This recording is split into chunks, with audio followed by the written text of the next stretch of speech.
You're listening to XS Gaming Podcast, a podcast for gamers by gamers, with your hosts Xander Scullion and James Gruesome, bringing you something old, something new, and a little bit of nostalgia too.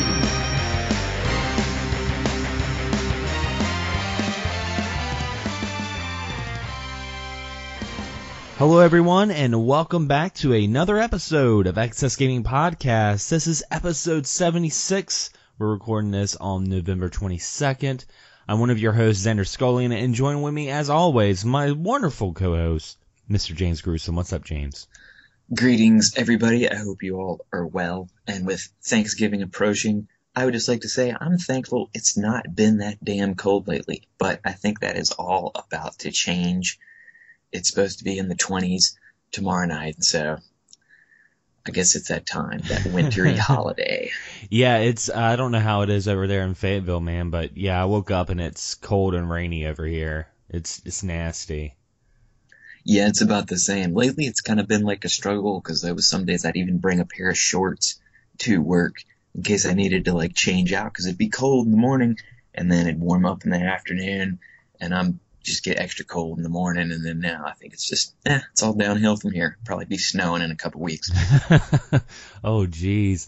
Yeah, and it's crazy to think that, Thanksgiving's right around the corner. Due to the way we record, Thanksgiving will be already over by the time we get ready for episode 77. So, yeah, we definitely wanted to go ahead and say Happy Thanksgiving, Happy Turkey Day. I even named the episode Happy Gaming Day, or Thanksgaming Day. That's what it was. But yeah, a little bit of gaming news has happened. Let's start first with the biggest bombshell, man. This is pretty huge. Now, if you guys remember last E3, when they were doing the Microsoft presentation, they announced that Xbox One was going to be soon backwards compatible with Xbox 360. And that's been going on now. There's been a handful of titles, including digital-only titles that you could only download on the arcade, that you can now play on your Xbox One. Well, a lot of people ask, when was Sony going to do this? And, with Sony having the PlayStation Now, the streaming service, and, the abundance of HD remasters, I personally thought that Sony wasn't going to do that. Well, when Battlefront came out, the special edition actually came with a handful of old school PlayStation 2 Star Wars games. So it's been shown, and it's very apparent that the PS4 can actually emulate PS2 games, and they've been talking about doing this more in the future. Now, we don't know if it's going to be on disc, or if they're going to be selling it on PS Now, or if they're going to be digital downloads, but this is pretty big. This is definitely pretty big. It's a good thing. I mean, either way, because so many people, I don't know. I mean, you got I think it's about half and half. I could be wrong. That's how I imagine it. Because you got so many of the people who like to hold on to their systems and still have that ability to play. And then you have others that either due to want or just due to need of having to trade in that console, to get the new one. Me, I'd kind of rather just try to wait. That's what I end up doing, so I don't have to get rid of something. And with so many of these companies seemingly giving up backwards compatibility, we had that, I guess almost now you would say it's a luxury, whereas before it was just kind of a given. Like, you kind of knew you're going to be able to play something of your last system on, or at least part of the games. Like 360, they kind of had partial access with the old Xbox games.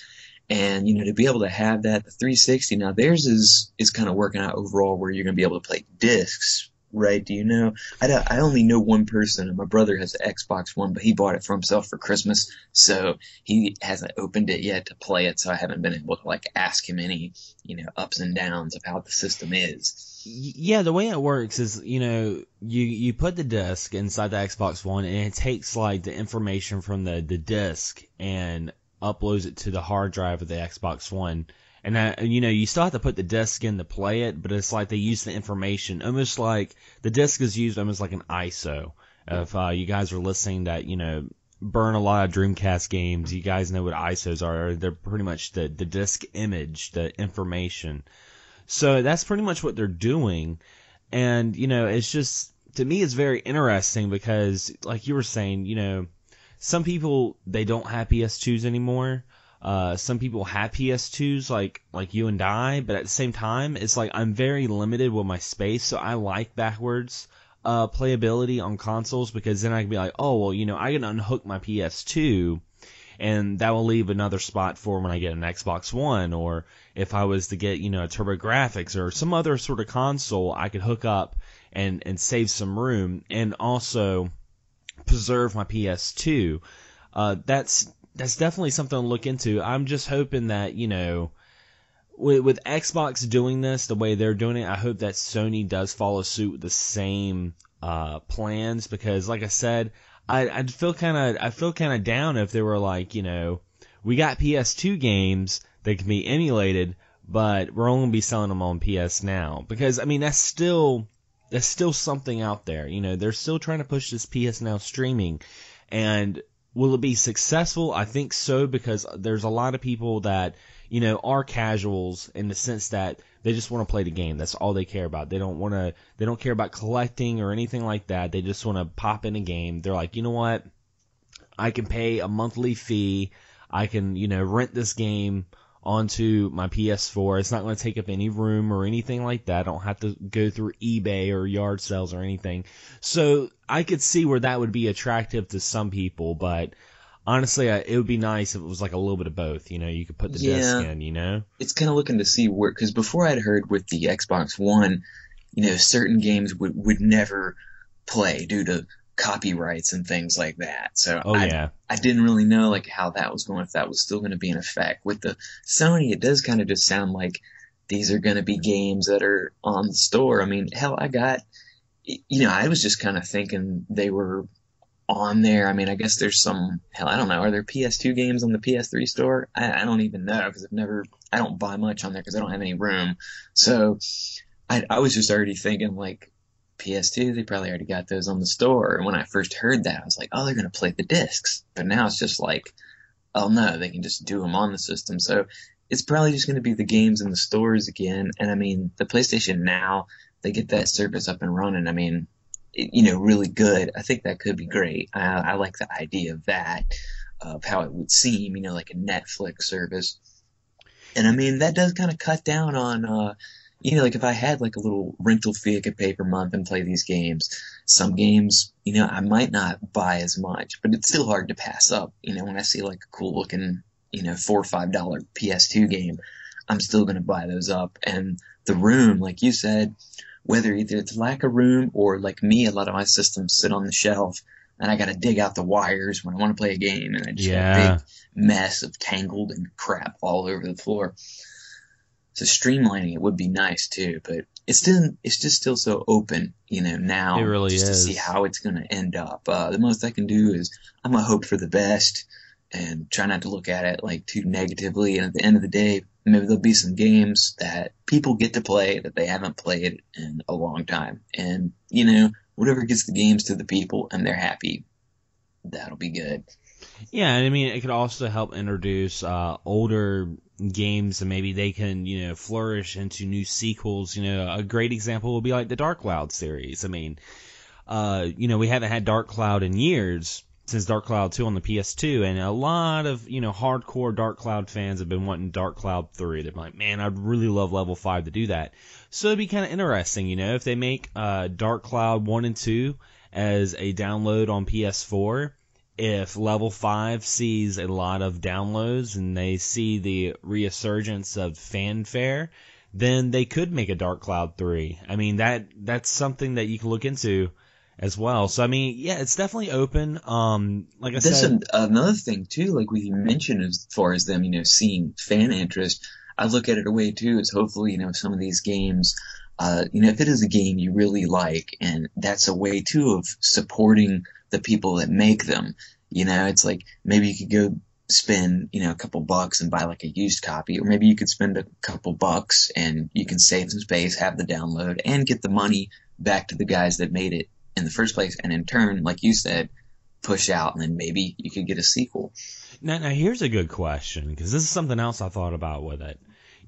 Say, hypothetically, it was able to play disc. Well, you think this will increase the PlayStation collecting? Because right now, PlayStation 2 is pretty affordable. There's not a whole lot of games that are really expensive. I mean, there's a couple of heavy hitters, but overall, like the PS2 and original Xbox are great to start a collection with because the games are really dirt cheap. So with that reassurance of, being able to play it on your PS4 as a disc, do you think that's going to make the PS2 games raise up in price because more people are going to be buying them? I think it possibly could start off that way, but in a sense, I think so many of the games, there seems like there was so many produced, like you always see the same ones, used, whether it's, your Tony Hawks, your Grand Theft Autos. I kind of think, it might rise up a little bit, but those mainstays are still going to be around the same. But the ones that are a little bit rare now, those ones that, might run you 40, 50, which in turn to me, when you think about it, it's kind of like, 50 for a PS2 game. It's a really good game you want, and you're going to play. That's still really not a horrible price. It's like you're buying it new. Exactly. It's new to you. That's how I look at it. And I think those games will go up a little bit because there's always, I'm always looking out. I haven't ordered it yet, but there's one on the Xbox, something about like Call of Cthulhu, something to do with Cthulhu in the title, and it made it seem a little bit like Eternal Darkness with an insanity meter, but more of a first-person game. It just sounded so cool, and I'm always looking for it. And it's one of those $35, $40 Xbox games, which that's another one you don't see a whole lot of. You're used to Xbox games being, a couple bucks most of the time. Oh, definitely. I think those games will bump up a little bit because some people that couldn't play these before, now they can. So now they're going to want to go out and get them too, whereas before it was something they might have just sold because they're like, hey, I can get more than normal for this and I can't play it. So I think it will, cause a little bit of a rise in some of those. Definitely, especially a lot of the real popular ones. And, I know the RPGs. The RPGs are really expensive right now for the PS2. More, I wouldn't say like overpriced or anything like that, but they're more expensive than like some of the other ones. But I could see, the RPGs and, hidden gems that have gotten more popular, like God Hand, games like that. I could see those raising up in price. But Yakuza. Yeah. I mean, because it's funny. I was looking it up, and I thought 1 and 2 were, they were a little bit more rare. And 1 you can get for, I think really around like, around the $20 to $30 range. But part 2 is the one that jumped up, I believe, to about $70. I was like, whoa. Isn't it weird how games do that though? Like they'll have, and it was probably because the second one was probably a lot more popular. Because I think when the first one came out, that's right around the time that, the Grand Theft Auto was really, really big. And they had that other game, True Crime. Yeah. They had all these clones. So, Yakuza, when it came out, it for me anyway, I saw it and I was like, oh, this is, a Grand Theft Auto clone. And then I think a lot of people, took the chance and played it, really enjoyed it. So when the second one came out, it probably didn't have as many prints because the first one didn't sell too well, but it was really popular. So it sold out quick and now everyone's looking for it. It's weird. It's weird how things like that work out. It definitely is that shorter, print run that happens on many things. And I think that's one of the big reasons. Other ones, it's just that availability. It's just not there. Yeah, and speaking of short print runs, I got some really interesting news on Nintendo. Nintendo has an eBay store. What? Yeah. It's like, okay, I got this article. I mean, it's all over different gaming sites, but I just pulled up GameSpot. It says, and there is now another place to buy Nintendo items online. The company has launched an official store on the auction site eBay, offering up a variety of hardware and games that are sold directly by Nintendo. Some of the offers that include the featured categories of the stores include hardware like 2DS systems, Wiimote Remote Plus controllers, as well as Super Mario 3D Land and New Super Mario Bros. U for the Wii U. The eBay store also sells refurbished 3DS hardware.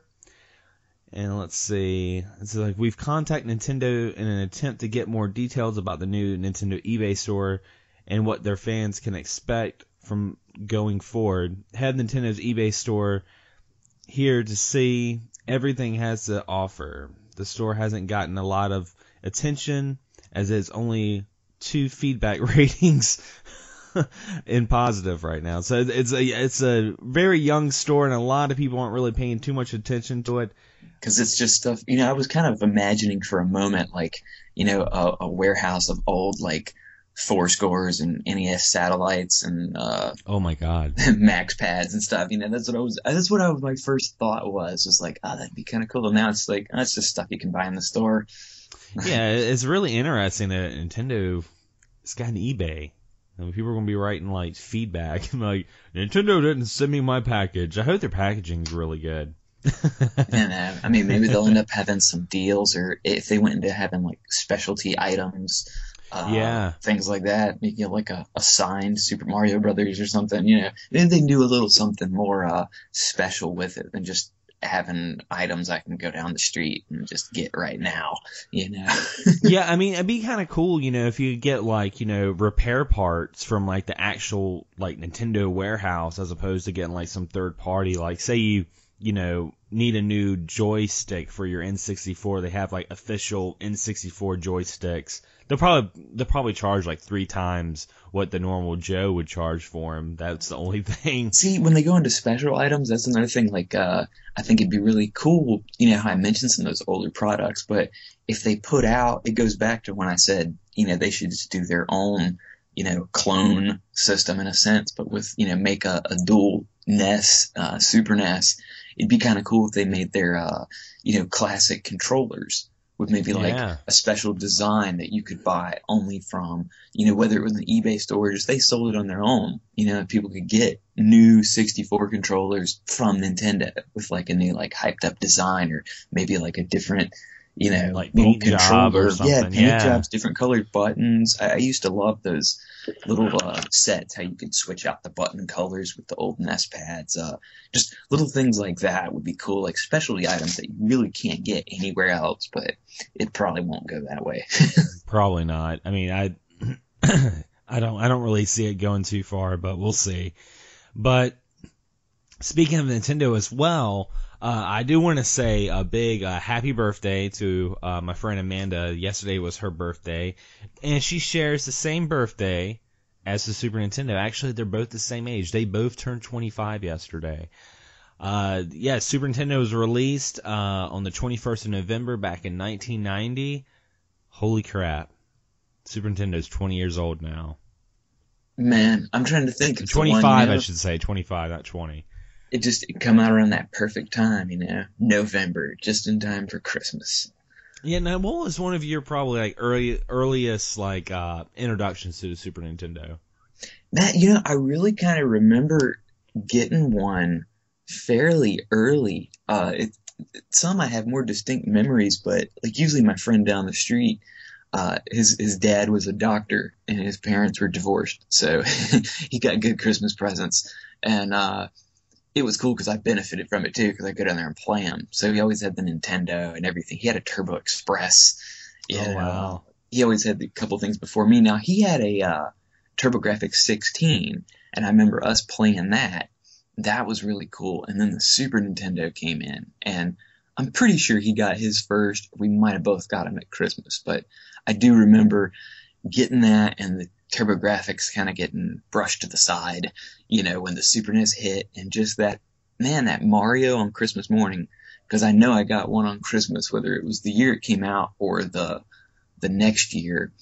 I remember getting that, and I don't think I had, oh wait, no I did. I got the Mario World, of course, because, with those setups back then, 2 controllers, a system, pretty much everything you need to hold you over for quite a while. And I also got Pilot Wings with mine. That was one more my dad bought that he wanted to play.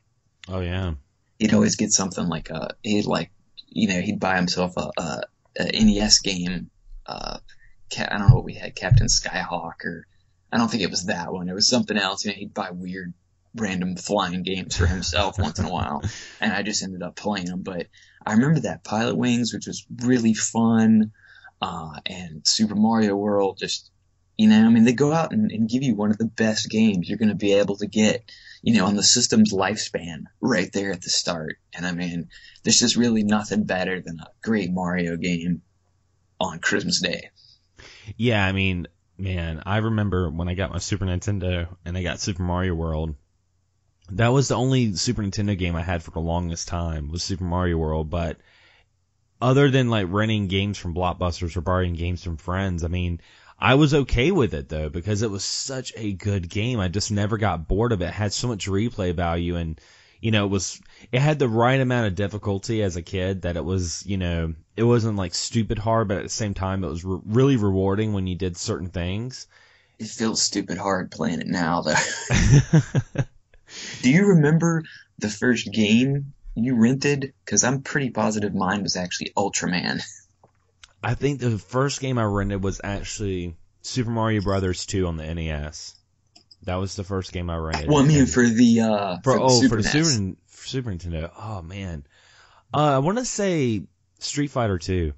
Nice. That was the game that I rented. I rented that game so many times, and I remember. Funny story. I remember I really wanted Street Fighter 2, but like. Yeah, I think you were the same way as I was, man. You were young, but you knew the value of $1. So you were like scared to ask about certain things for Christmas because you're like, dude, I'm not going to be getting that.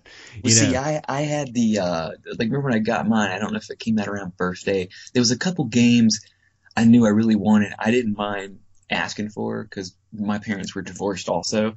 So sometimes you luck out and you get what I call like the guilt gifts, you know?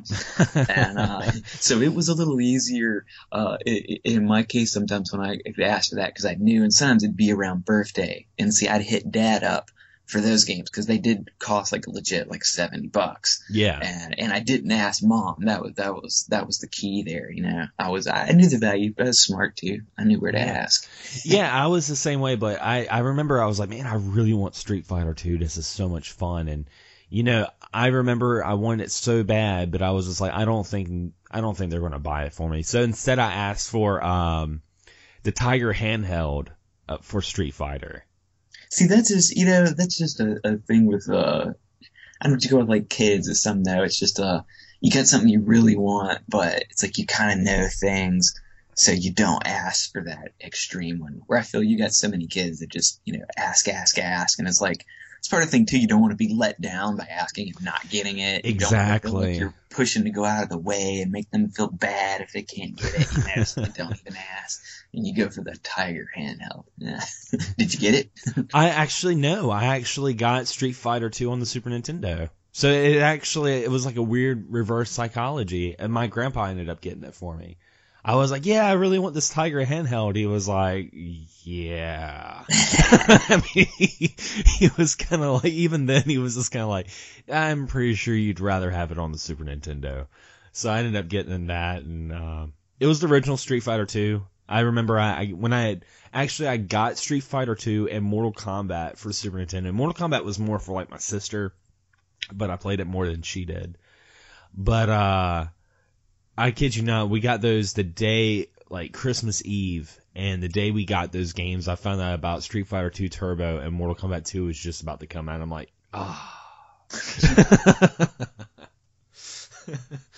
But it was good times, definitely. And, you know, other than, you know, the Super Nintendo celebrating their birthday and Amanda celebrating her birthday, Donkey Kong Country also came out the same day, back in 1992. And you also had Super Smash Bros. Wii U and the Amiibos. It's hard to believe that Amiibos now are a year old. And, you know, I was telling you earlier before we started the podcast that, you know, Facebook does like the timestamps that will show people's status like around this time last year, this is what you posted. And I saw so many people that had just bought like their first Amiibo, like they bought Link or Samus, and they were like, yeah, I'm not really into this Amiibo thing, but these are really cool. This is the only one I want. And now like they're the same people I know that, you know, we're going online and we're like, oh my gosh, the next wave is coming out next month. We better start pre-ordering. Yeah, I mean, that was something like I definitely, like I bought a couple at first, the Link, the Samus, and Mario, and I tried to get them all at first, and then when it started to become difficult with a few of them, I gave up. I was just like, Yeah. yeah, I give up. I'm just going to definitely go with the ones I want. And I pretty much stuck pretty good with that. But, think of that too, the ones that were so hard to find, whether it's your villagers and, some of those exclusive ones, I think that were just at certain stores. Now you go in there and, man, they're just all over the place. Yeah, which is good. I mean, I think what it was though, it was the hype of the amiibos. They're really popular. For some reason, Nintendo thought it wasn't going to be as popular. I don't know what Nintendo was thinking, because Mario is just as marketable as like Mickey Mouse from Disney, so I don't know what they were thinking with that. But you also had, at that time you had the ports in the West that were on strike, so Japanese items were very limited as a whole, not just amiibos. Because I remember it was the same thing with the Legend of Zelda Majora's Mask Special Edition. It was getting really hard to find, and now, Marth, the one amiibo that people were paying like hundreds of dollars for a couple months ago, you can, see a bunch of them over at Best Buy. Shulk, who was only exclusive to GameStop, he's now everywhere. Villager just came back out, and I think they brought back Villager because of the new Animal Crossing game that came out with their own amiibos. That they came out with those to kind of, help promote it and stuff. So they're more accessible now than they have ever been. And it's funny because even though they're more accessible, people still have that illusion that these are really rare and they're going to be really hard to find. And we still have scalpers. A great example will be the last Nintendo Direct. They announced Twilight Princess HD for the Wii U. And it comes with an exclusive Twilight Princess amiibo with Wolf Link and Medna. And I kid you not, it went live on Amazon during the Direct. I went ahead and I got a pre-order for it. It was pretty much I just logged in and it was there. I was like, boom. It sold out on Amazon. And they're already jumping on eBay for $100 to $400 plus. But here's the thing. Not only were they being scalped on eBay, but they were having plenty of them on Best Buy and GameStop. So I was like telling people on Facebook, I'm like, guys, don't get too mad. Just go to GameStop, go to Best Buy. I mean, our friend Devin walked in, that Saturday, or actually that Sunday we were hanging out. He walked into GameStop and he's like, I want to pre-order Twilight Princess HD with the amiibo. And they're like, all right, it'd be $5. That was it.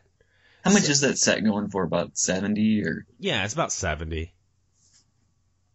So I mean, it was really funny to see people are like still being like, living in the past with the amiibo thing, being like, oh, they're so rare right now. The people are still probably buying up all the villagers because they were rare before, and it just y'all just quit. Scalpers, just stop. Man. Yeah, stop.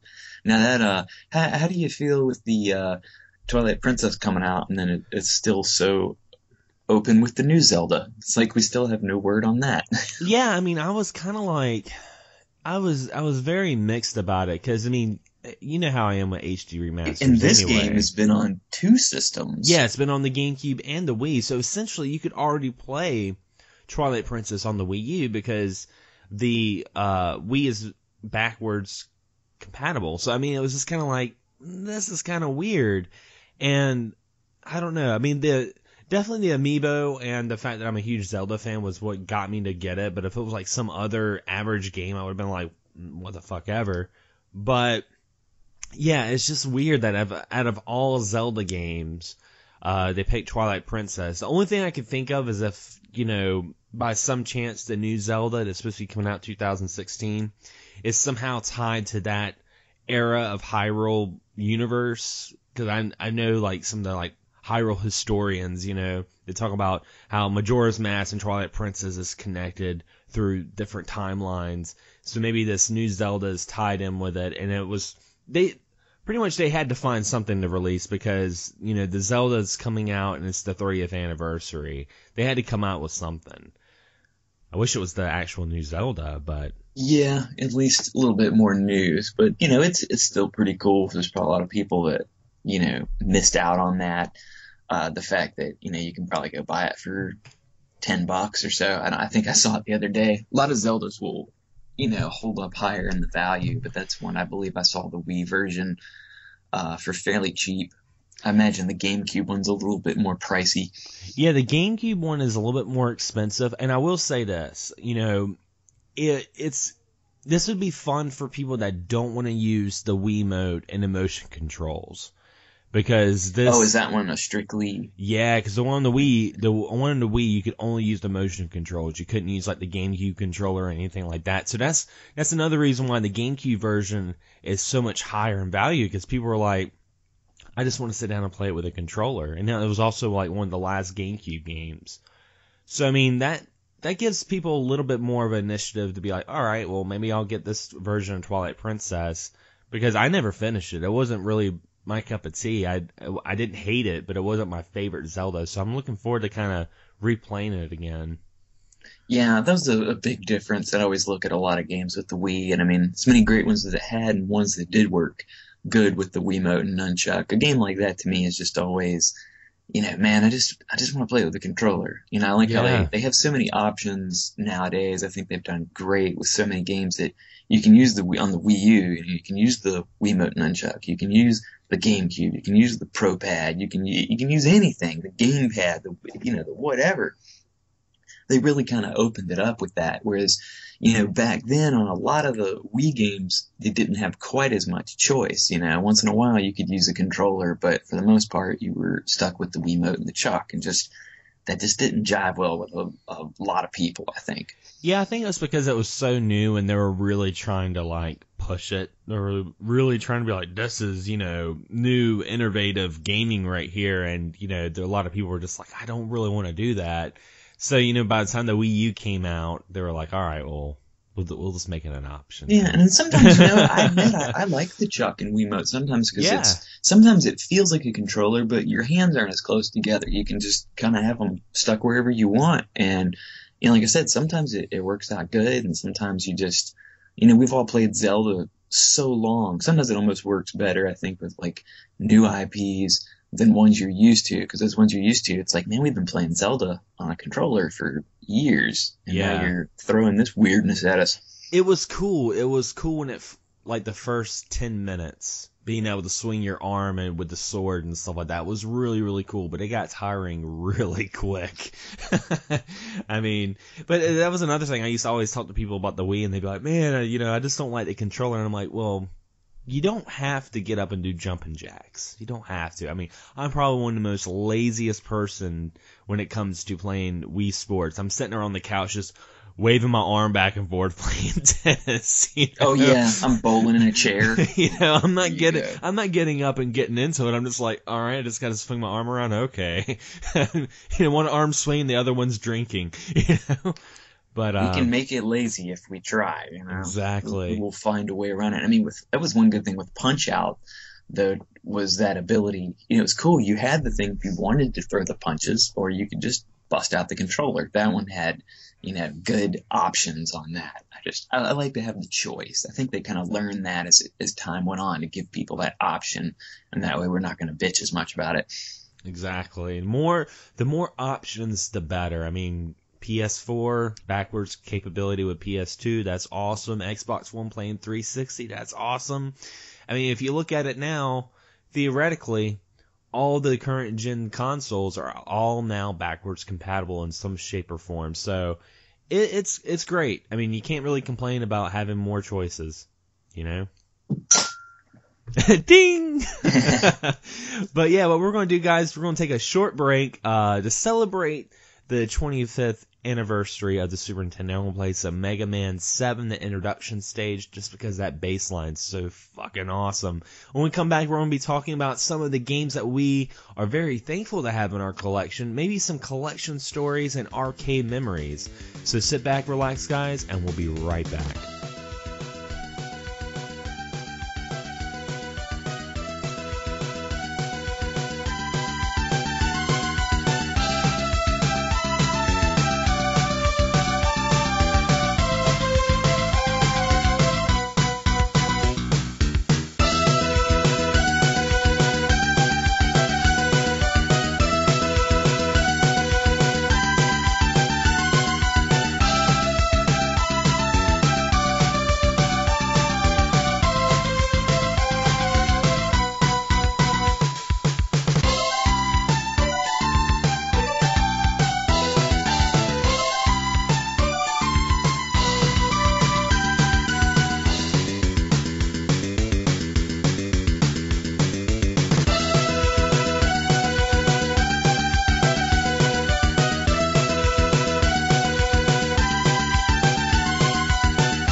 And we are back, guys, and that was to help celebrate the 25th anniversary of the Super Nintendo with some Mega Man 7. And Mega Man, you don't really hear a whole lot of people talk about. Everyone talks about Mega Man 2, Mega Man Legends, the first Mega Man.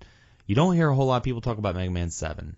It's quite a shame because I actually really like that one. But yeah, we thought we'd go into some of the games that we're really thankful to have in our collection, maybe some collection stories and arcade memories and stuff. But before we get into that, I did want to go ahead and say, I was going to leave this for the end of the podcast, but I'm going to go ahead and say it now, that if you guys are listening in the Wilmington, North Carolina area, December 6th, I will be at Anawave.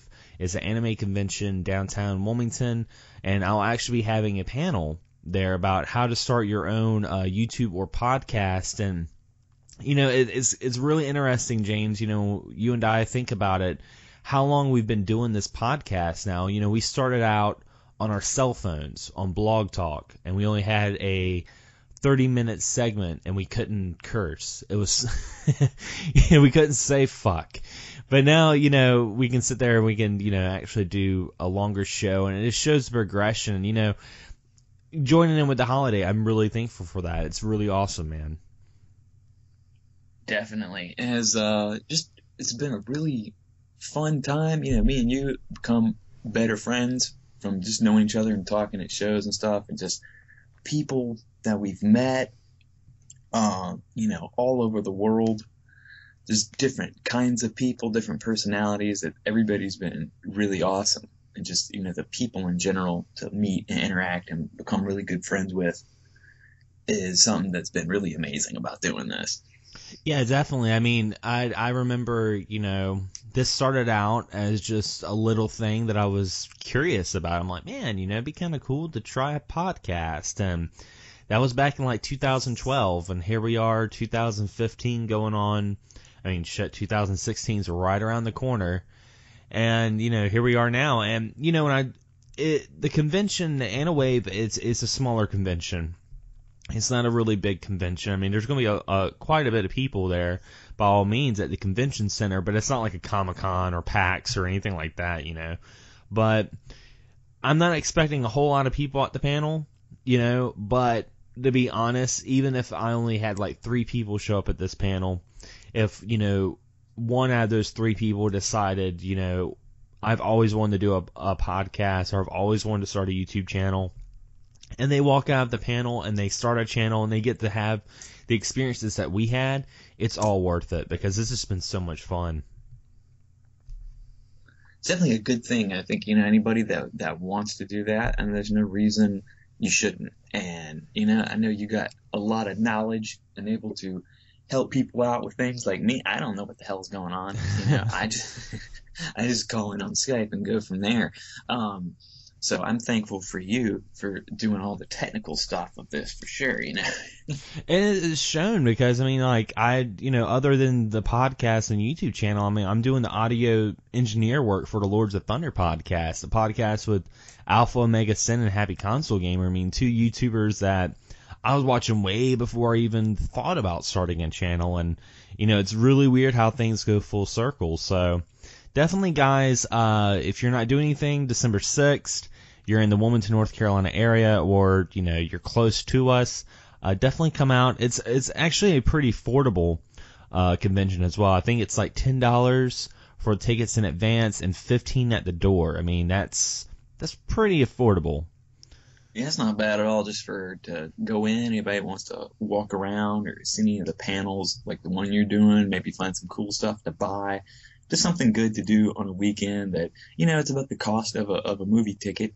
Yeah, exactly. Minus the food, Exactly. So yeah, you and we've been collecting for a long time. I think, honestly, I don't know about you, but I know my collecting has become more apparent since doing YouTube and the podcast and getting more into the whole gaming. It's become a bigger hobby. I've always loved video games, but when was the time that you sat back, James, and you were just like, holy shit, I'm collecting video games? For me, I kind of had a stopping moment and really, getting involved with doing the show and everything and it kind of started, I don't know if it was just kind of started around the same time. This was kind of like the little catalyst that bumped it up and got me back into it. But I had done it for a little while. I'd say, it was probably about 7 years prior to us doing the show. It kind of started with me and my brother. He'd always held on to a lot of his games for the most part. Of course, then he'd have times where he'd get rid of it. Still goes through it to this day, where either I buy it or you buy it, and then now he's getting it all again.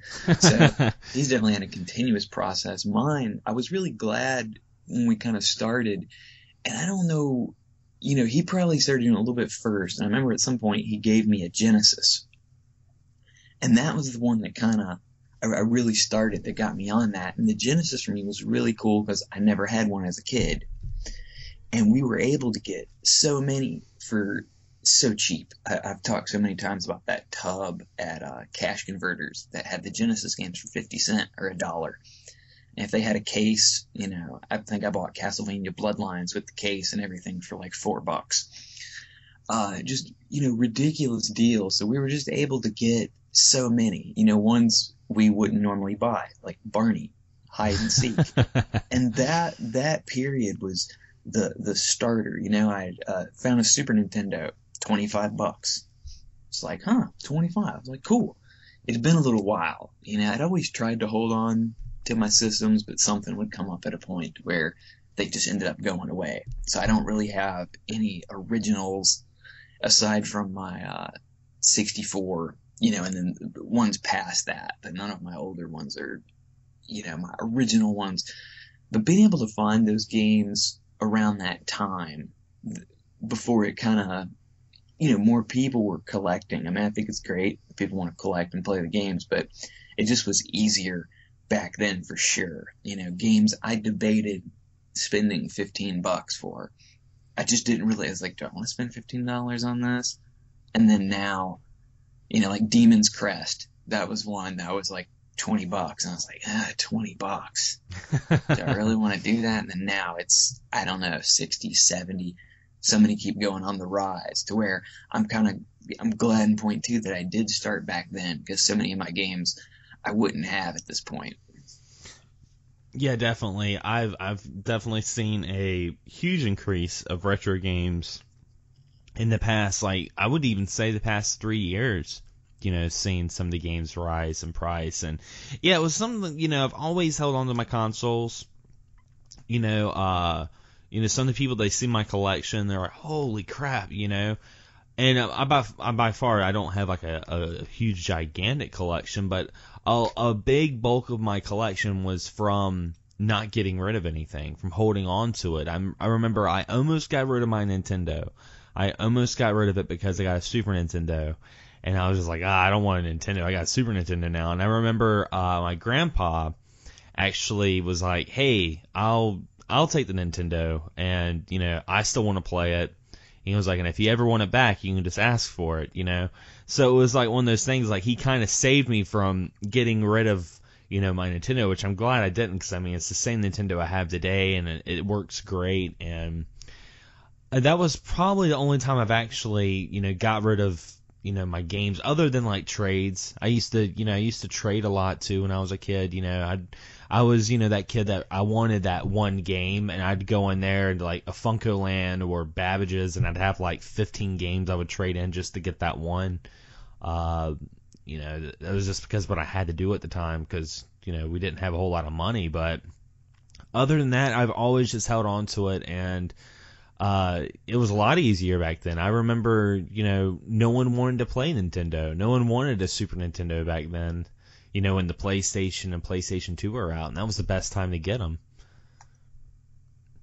Definitely. I mean, when you're able to hold on to them, it just, to me, that has a little bit of specialness to it, because they were ones that you always had. And I'm not able to have that with so many of mine. But as it started to get into that period, like I said, when I was able to get so many, and I wish I'd kind of, like the Nintendo, I didn't get one of those till a few years ago. And a friend, Rob Luther from the Retro Junkies Super Show, and now they're doing one called Winging It, where they eat chicken wings. That sounds pretty cool. And he actually sent me a Nintendo, And that kind of got the ball rolling on that one for me. Of course, see, I started on the Nintendo a bit later, so its prices had already, gone up, but I was really cool with just getting cheap ones that I never had. Like, I'd go and, I had a limit of what I would spend. I think that's sometimes a good thing.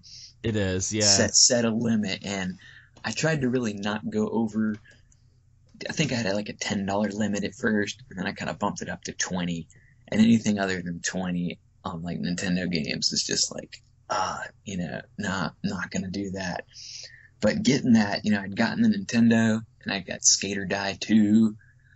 It didn't have hookups, but I had tons of cables and wires, and that just kind of got the ball rolling on the Nintendo. And I don't really buy many Super NES games or even many Genesis games at this point, but the Nintendo's the one that I've kind of moved on to, and it's still kind of, like I said, it's a little more difficult now these times.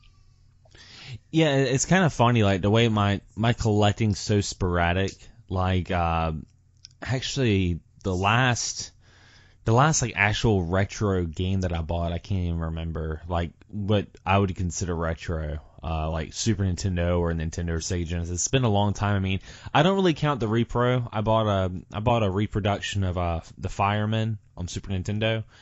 I got that for like $40 at Game Giant, but I don't really count that as retro in my eyes because that was like a brand new game. It looked brand new. It was a reproduction, but like retro wise, I can't really remember what I bought. I mean, I've been buying a lot more PS2, 360, PS3, and current stuff like the Wii U and PS4. I've been buying a lot more of that and 3DS than buying a lot of the Nintendo and Super Nintendo stuff. It's weird. Yeah, I go through phases. Yeah, definitely. I mean, certain ones will hit. I'm kind of with you too. Like on the PS2 and Xbox, I definitely go around looking for those a bit more. And even Wii games I missed out on because those are so cheap.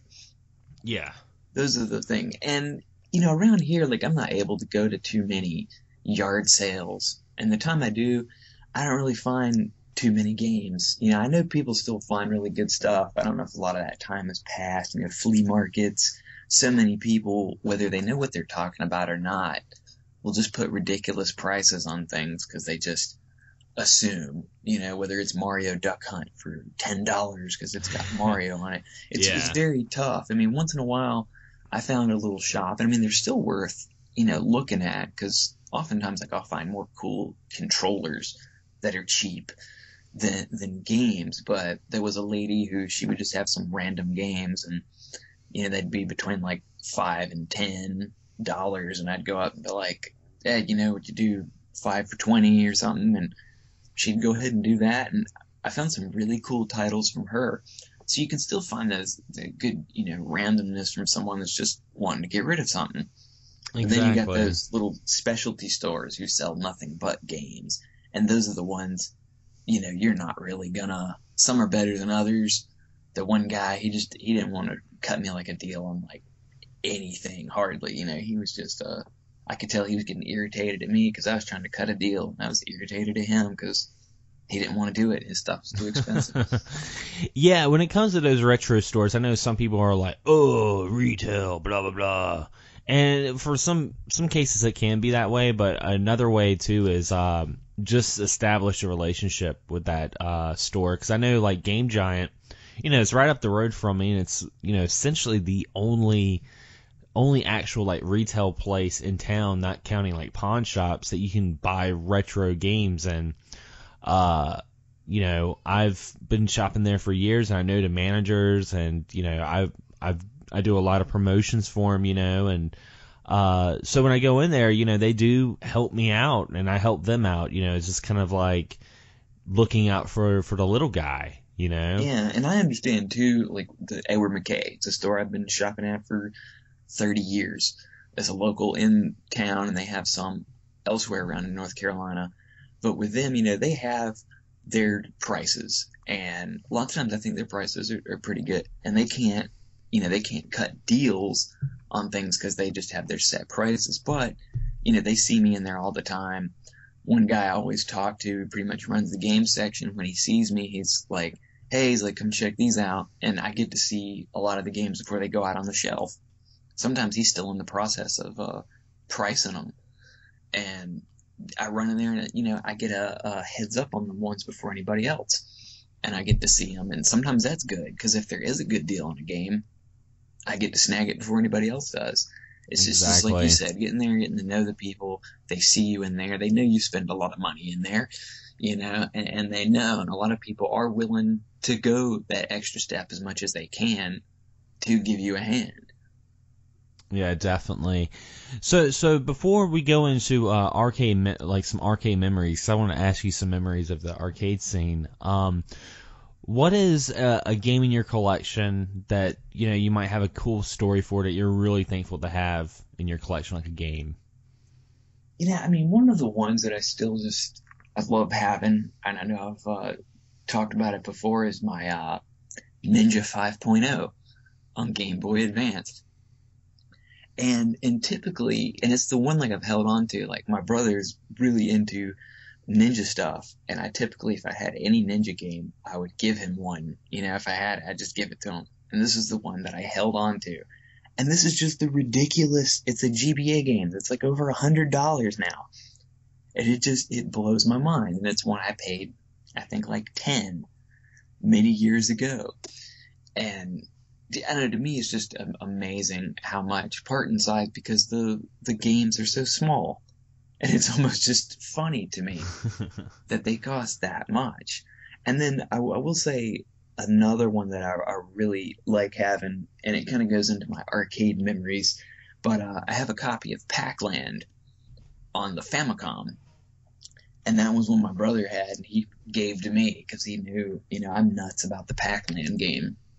Just for some reason, it's tied to childhood. I know it's not the best game, but having that on Famicom is really cool, because to me, that was a game I would have loved having on my Nintendo.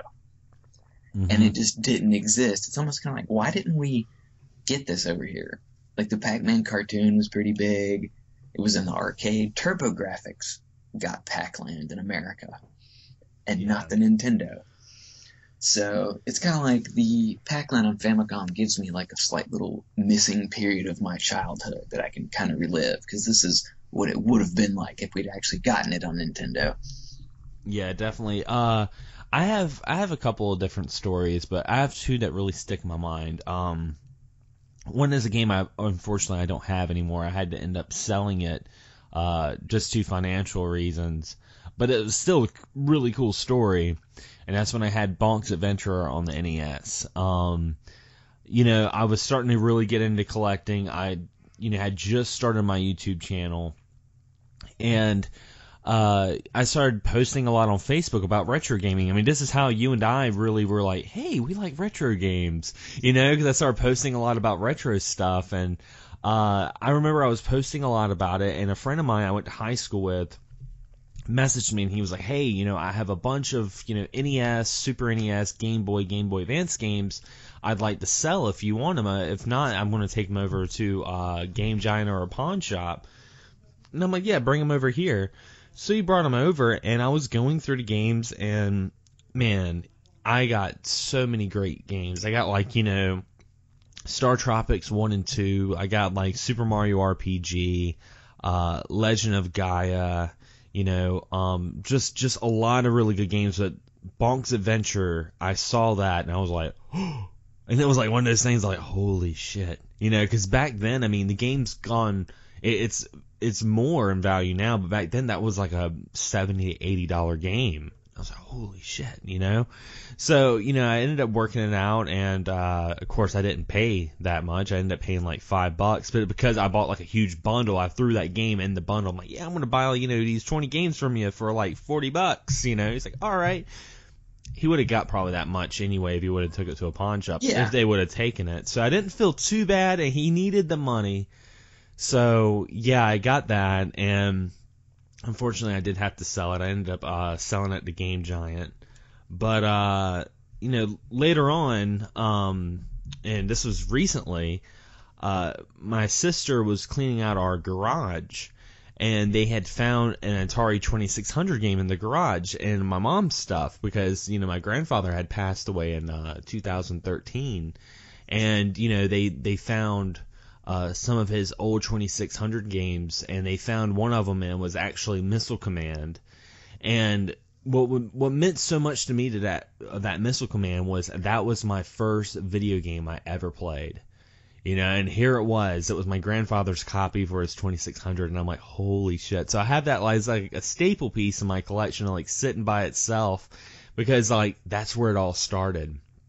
And yeah, that's always cool to think about that and to actually find, that first game. Like I can remember mine. I don't know if I played an arcade game first, and it was probably at home.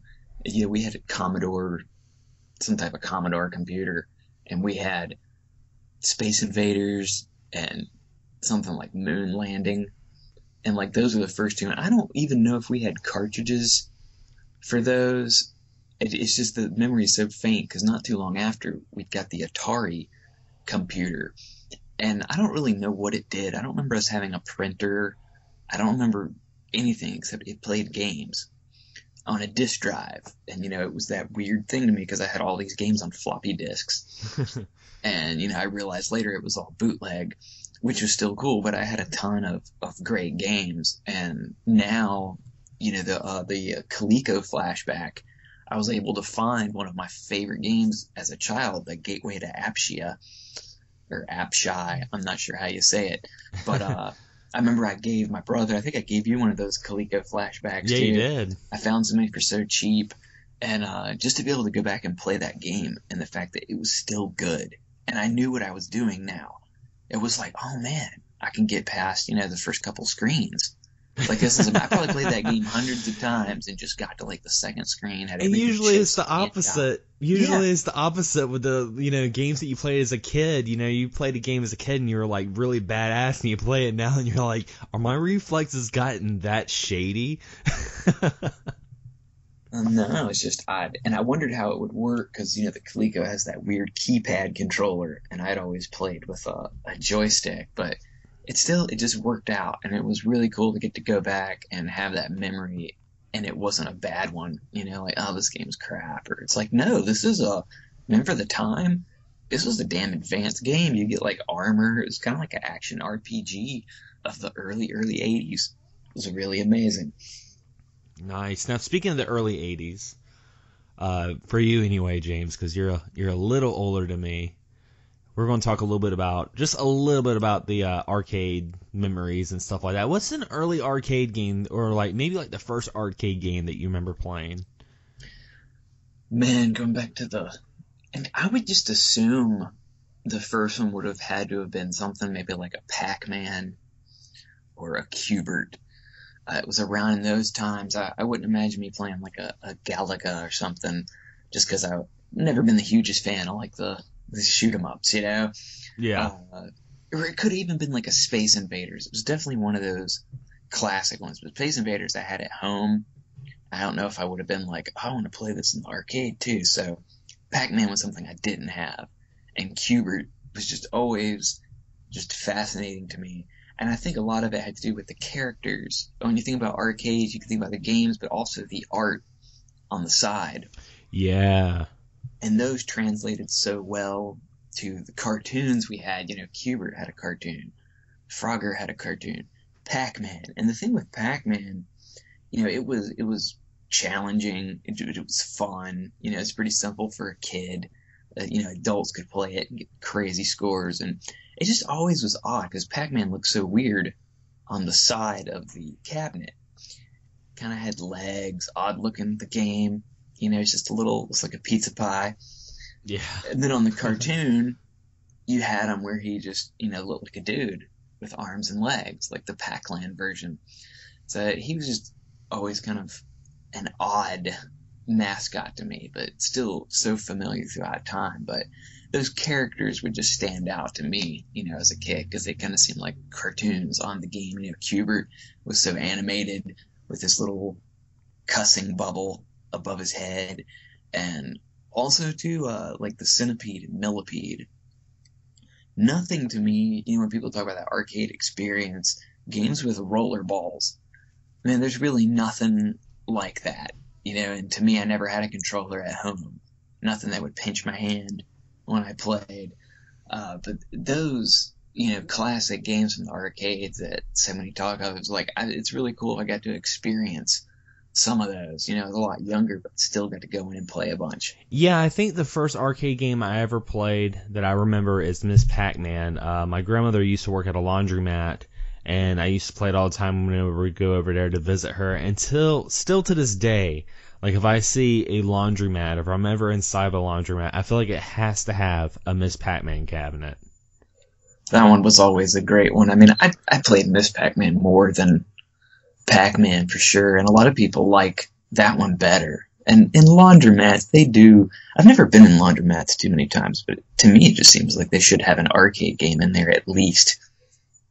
Yeah, I feel like that's like essential for a laundromat. You have to have an arcade machine, and it's either got to be like Miss Pac-Man or a Galaga cabinet.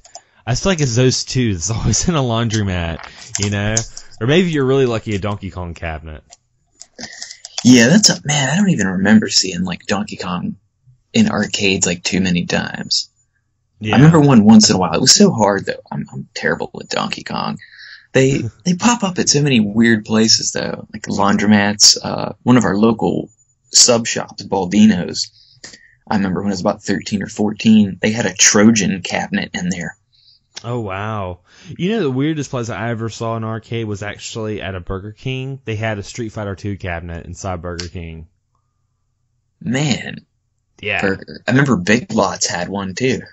Oh yeah. I remember a lot of those places, like not convenience stores, but department stores would have like those arcades. So like while your mom was in line paying for her purchases or whatever, you'd go over there and wander off and go to the arcade and just hit buttons. Yeah, you could do that. The toy capsule machines. Yeah, Rose's and Kmart's. They always seem to have something out front. Yeah, definitely. But yeah, I mean, I'm going to go ahead and ask the listeners, rather you guys are listening to us on YouTube, if you guys are listening to us on Podomatic or iTunes, preferably if you're listening to us, leave a comment on the YouTube channel or our Facebook group page. It's facebook.com/Access Gaming Podcast. It's like a group page that you can join.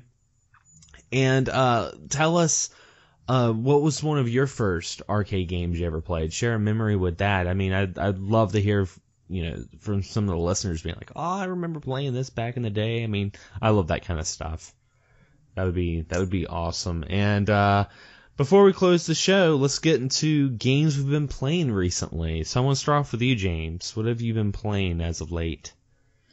Well, the one that consumed most of my time yesterday was I had the weekend off, and I decided I wanted to get a new game. So it was payday. I said, I think I'm going to get a game. And I debated, and I still feel bad because I've not played the Fatal Frame demo yet on the Wii U. I haven't either. Don't feel too bad. I thought about just getting that, but then I was like, well, it's got like 2 levels of the demo. I was like, that's like a good chunk of the game. Might as well go ahead and get something else because I haven't played it yet anyway. So I decided to get the new Tomb Raider, Rise of the Tomb Raider, which I thought was really cool too because it came out on 360. And I'd kind of wondered for a bit if it still was, and then, it came out. I think it sales from what I hear. I don't know if it probably got affected by Fallout.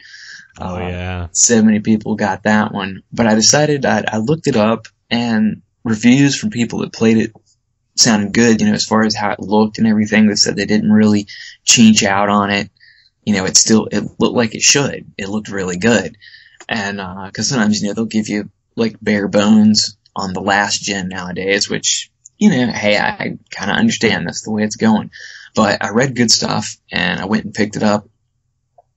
Came home, and I ended up playing it from about noon yesterday till about 10 or 11 at night. Man, I really had a blast playing it. I think if you like the last Tomb Raider that came out, this one still is right up the alley. A lot of the exploring, climbing mountains, and this one is supposed to have more of the kind of treasure hunting and tomb raiding in a sense. It's got a lot of bonus areas that you don't have to go to. You know, you can go and find them if you want to. You still got your campsite for the save point. The leveling up. I think the graphics, you know, look really good. And this one's kind of her beginnings when she started out. You know, you learn more about her father and then why she decided to take on this life, you know, of hunting down things. Because I know if I went out and tried to do that, I would die. I'm sitting there climbing up a mountain, and I mean, you know, it's kind of taking my breath away sometimes when I fall. But just really, you know, I love it. To me, I've never been a fan of the older Tomb Raider games, and this one just really feels like what it always should have been like. Like, I know they couldn't have done these things back then, but still, it's just, I think what they've done with it is just made it really, you know, outstanding. And I really look forward, you know, to playing it. So I recommend that. Anybody's got a 360, that version's great, you know, looks great. Cinematics, everything. Kind of curious how much better the Xbox One version actually looks.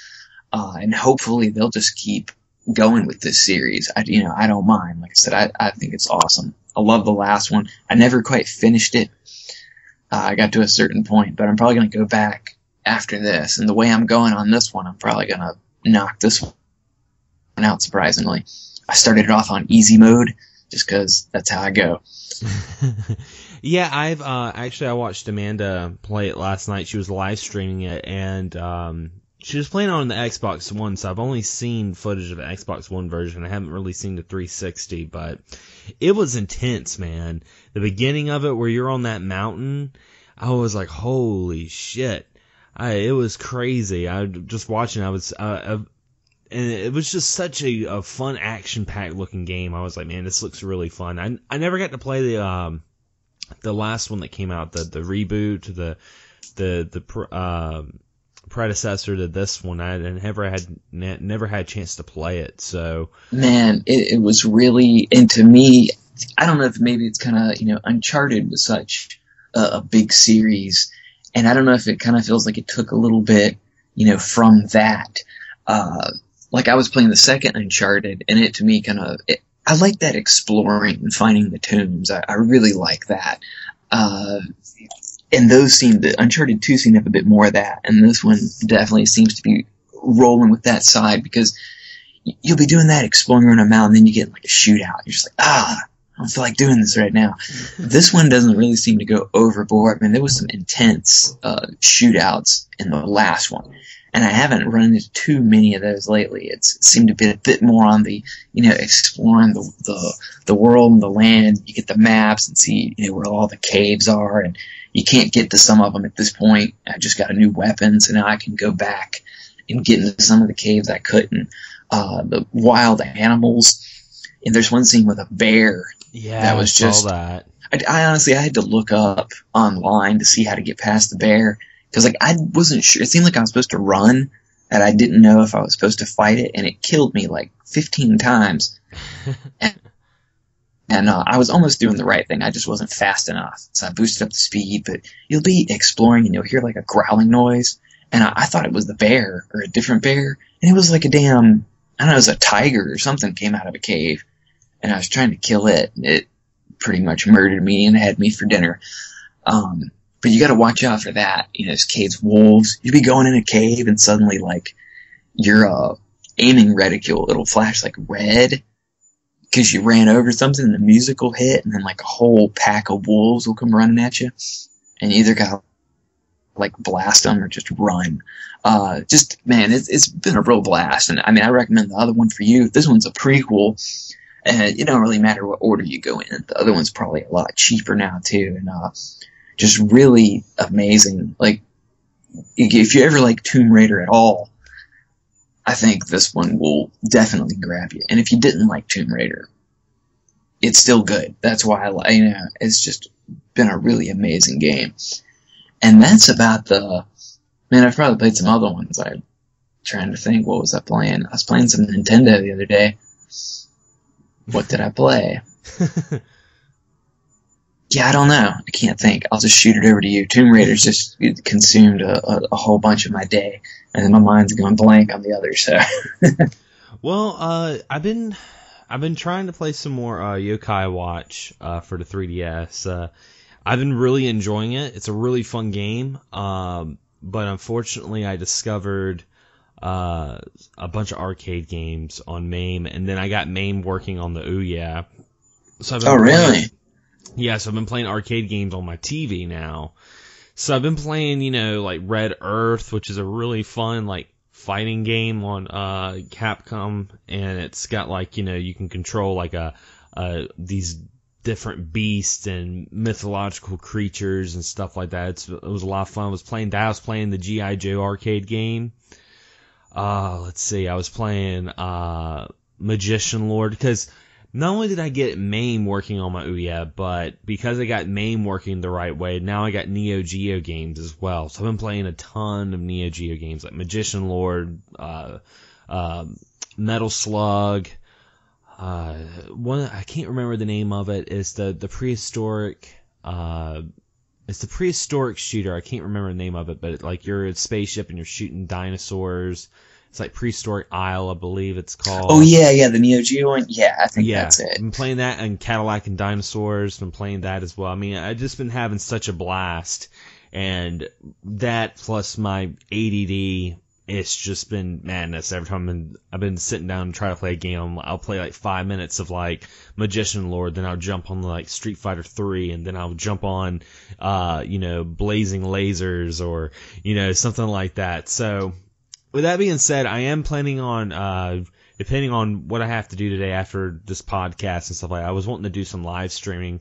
Of course, my live streaming's on youtube.com/Xander Scullion, and I might do some streaming, I might not. It depends on what's going on after I do all the editing to the podcast. But yeah, that's pretty much all I've been playing, is a ton of arcade games. I played Faxanadu. That's the other one I was trying to think of. Yeah, that's what it was. I remember you even messaged me about that. Yeah, I had a really good time playing that. That was one, I don't know if I'd played it a lot as a child, but playing it now, it's been really fun. It reminds me of, I compare a lot of games to Zelda 2, but better, just because I'm not a fan of that one. Like Battle of Olympus, I love.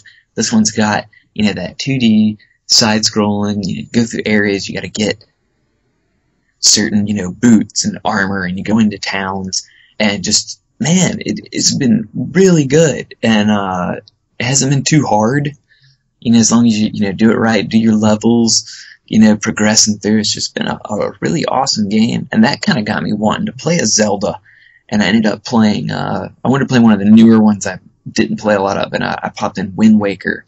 Oh, nice. And I started that one, and then I got up to some point, and I got kind of frustrated, and I was like, yeah, I should just go back to Faxanadu again for right now. But then I got Tomb Raider, and then I got hooked on that. But Faxanadu was still really awesome, and it's a game I wish I'd played as a child. It just seems like one I definitely would sit there all day and play it. Which I was going to say, I don't have time for, but I did sit and play Tomb Raider all day yesterday, so. You gotta have those days sometimes. Yeah, it worked out good, that weekend off. It just, it kind of fell on. I'd been off a few more recently, and somebody else asked me, they're like, did you want to work Saturday? Because they were trying to get, I was like, no, I don't really want to work any day. And I was like, I was already planning on being off, had Thursday off, worked Friday, then get Saturday, Sunday. Yep. And go back to a hell day on Monday, I'm sure, but It'll be okay. I'm looking forward to Survivor Series tonight on the WWE Network. Get to see a new World Heavyweight Champion crowned. Nice. Yeah, and definitely, guys, before we close the show, I'm going to do one more plug, and that, of course, is Anna Wave, December 6th, downtown Wilmington. That's Wilmington, North Carolina, not Wilmington, Delaware. But yeah, definitely come out, guys. Doors open at 8 o'clock. I believe it's going to be from 8 to 8 at the convention. It's $10 for your advance tickets. I don't think the advance tickets are on sale anymore, but it's $15 at the door. Really, really affordable. And I will be also having a panel there. My panel is going to be in the afternoon as well. So, I mean, even if you don't want to get up there first thing in the morning, a panel, I believe, is going to be around noonish. So be sure to check that out, guys. And if you're listening to us on YouTube or Podomatic or on iTunes, be sure to subscribe or hit that like. Give us a little review on iTunes. It really helps the show. Every time you review a show on YouTube, or not YouTube, I'm sorry, on iTunes, when you rate and you leave a review, it leaves it more open for more listeners, which really benefits the show, gives us more feedback and what we need to do to make your show even better. But as always, guys, I want to thank you for listening, and as always, happy Thanksgiving and happy gaming. Have a pleasant Thanksgiving, everybody.